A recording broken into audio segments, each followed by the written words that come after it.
July 6 నుంచి July 15 వరకు వారాహి అమ్మవారి నవరాత్రులు వస్తున్నాయి. దీన్ని మనము గుప్త నవరాత్రులు అని కూడా అంటాము. అంటే ఏంటంటే అమ్మవారికి సీక్రెట్ గా పూజ చేసుకుంటాము, సీక్రెట్ గా మన కోరిక చెప్పుకుంటాము, అమ్మవారు కూడా మనకి సీక్రెట్ గా ఆ పని చేసి పెట్టేస్తారు. అంటే మాయలా అయిపోద్ది అనమాట. మీరు అనుకున్న కోరిక అది జరిగిపోద్ది. మెయిన్ గా నేను చాలా రిజల్ట్స్ చూసాను. నా క్లయింట్స్ కూడా చాలా మంది చెప్పారు, మేము రిజల్ట్స్ చూసాం అమ్మవారి నవరాత్రులు చేసుకొని అని. మెయిన్ గా ఫైనాన్షియల్ ప్రాబ్లమ్స్ పోతాయి.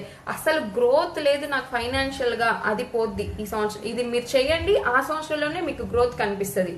భూమి సంబంధించిన ప్రాపర్టీస్ ఏమన్నా లిటికేషన్స్ లో ఉన్న ప్రాపర్టీస్ మీకు ఏమన్నా రావాలన్నా ఆ ప్రాబ్లమ్స్ పోతాయి. ఇంకోటి శత్రువులు నాశనం అయిపోతారు, శత్రువుల పీడే ఉండదు, నరదిష్టి పోద్ది మెయిన్ గా. ఇంకోటి ఏంటంటే బిజినెస్ వ్యాపారము మనకి గ్రోత్ లేదు, క్లయింట్స్ రావట్లేదు, కస్టమర్స్ రావట్లేదు అంటే ఇది మన వ్యాపార స్థలంలో అమ్మవారి పూజ చేసుకుంటే సూపర్ రిజల్ట్స్ చూస్తారు. మెయిన్ గా అమ్మవారి పటం తెచ్చుకోండి.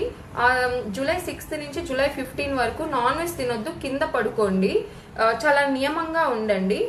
అమ్మవారికి రాత్రి 9 తర్వాత పూజ చేయండి. మెయిన్ గా బెల్లం పానకం పెట్టండి. ధూపం, దీపం, నైవేద్యం, నమస్కారం, నీరాజనం ఈ 5 ఉండేలా చూసుకోండి. అమ్మవారికి రెడ్ కలర్ ఫ్లవర్స్ పెట్టండి. ఈ 9 రోజులు చేయండి. ఇది ఆషాఢ మాసంలో చేస్తారు. మీరు ఖచ్చితంగా శ్రావణ మాసంలో